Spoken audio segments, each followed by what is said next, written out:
Il s'enflamme, il s'insurge, il parle avec émotion. Benoît Dutrisac, aussi divertissant qu'édifiant. Question à 100$ pour moi, Maxime. Oui, Benoît, puis j'espère que tu n'auras pas la réponse parce que j'ai pas 100$ dans les poches, contrairement à toi. Moi, Benoît, je suis un peu stupide, c'est bon. Je m'en cache pas, je suis un peu stupide et j'ai besoin qu'on m'explique les choses. Ce matin, je tombe sur l'article de mon collègue Antoine Lacroix au sujet de cette fraudeuse. Elle s'appelle Valérie Vaillancourt-Dalphon, qui vient d'être condamnée à une peine de 9 mois d'emprisonnement pour une fraude de 50 000 $. Dans le fond, elle travaille pour un organisme qui vient en aide aux sans-abri. Et elle se met à frauder, elle détourne des fonds de carte de crédit, elle paye ses achats avec la carte de crédit, elle se paye du luxe, du Netflix, du DoorDash, puis un abonnement, comment ça s'appelle, pour Beachbody? Oh. C'est un entraînement en ligne de fitness.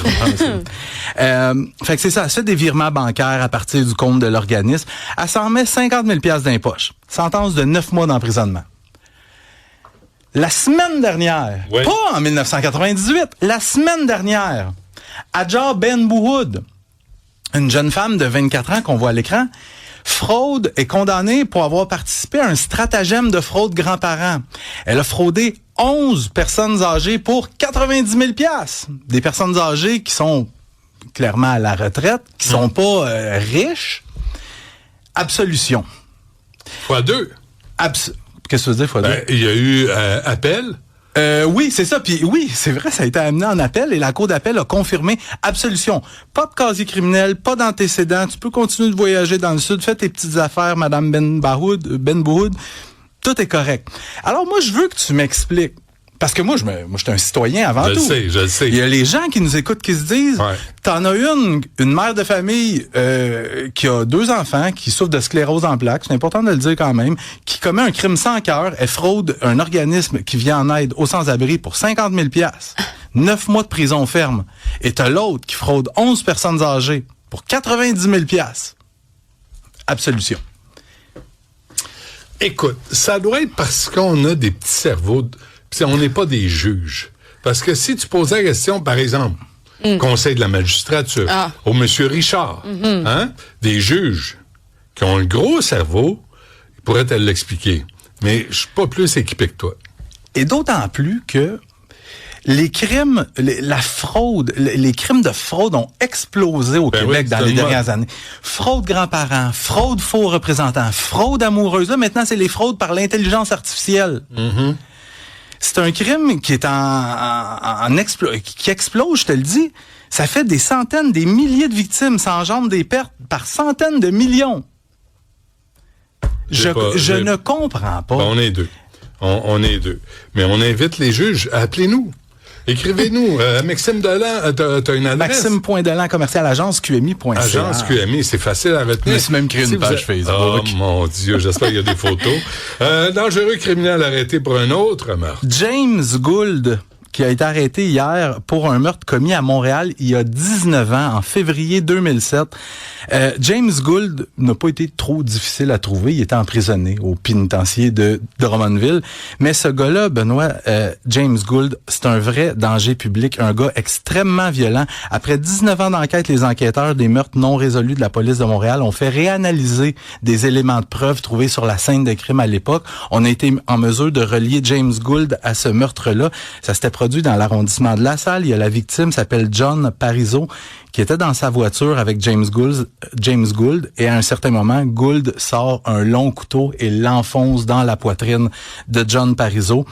John Parizeau était mort des suites de ses blessures, et à ce jour, on ne connaît toujours pas le motif du meurtre. Mais quand je te disais que James Gould était quelqu'un d'ultra violent, un peu plus de 2 mois après ce meurtre-là, James Gould est dans une soirée à Dorval et il se met à se chicaner avec sa conjointe. Et il y a une jeune femme de 18 ans qui voit ça, elle décide de s'interposer juste pour calmer les esprits un peu.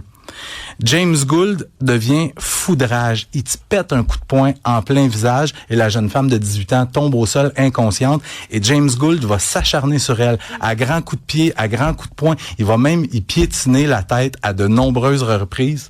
La jeune Karina Paola Esquivel Moya a été battue à mort.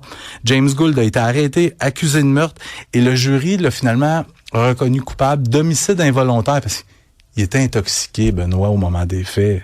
Il avait pris de la drogue. Homicide involontaire. Ouais, pour avoir... Puis il varge dessus. À mort. Il avait écopé de 15 ans d'emprisonnement. En détention, il a tabassé un agent correctionnel, donc sa sentence a été allongée de 6 mois. Et il a fini par être libéré. Il est revenu dans l'actualité l'année dernière parce que ça faisait 3 mois que la police de Montréal le cherchait parce que il s'était pas rapporté à sa maison de transition, Benoît. Arrête. Et on a fini par le trouver dans le quartier Côte-des-Neiges à Montréal. Il y avait une arme à feu avec des munitions sur lui et 2 valises renfermant 950 000 $ en argent comptant. Je comprends pas. Fait que là, on l'a renvoyé au pénitencier et c'est là qu'il a été arrêté pour le meurtre de John Parizeau. Sauf que s'il est condamné pour ce meurtre-là, là, on devrait être un bon moment sans entendre parler de lui parce qu'il devrait écoper de la prison à vie sans possibilité de libération. On lui a laissé les 900 000 $? Je pense pas, non. Non? Pour se commander des choses en dedans? Ouais. La cantine. La cantine. Oui, la cantine. Un homme coupable du meurtre de sa propre mère. Ouais, je vais faire ça rapidement. Le verdict est tombé au procès de Stéphane Lennon, qui était accusé d'avoir battu sa propre mère en 2023 en Estrie à la suite d'une banale chicane concernant la tonte du gazon. Stéphane Lennon, reconnu coupable de meurtre non prémédité, ça veut dire qu'il écope automatiquement de la prison à vie. Reste juste à déterminer à partir de combien d'années il va être admissible à une libération conditionnelle. Juillet 2023, Stéphane Lennon est avec sa mère Sylvie Compagna. Ils tondent le gazon ensemble. Madame Compagna est sur le tracteur à gazon.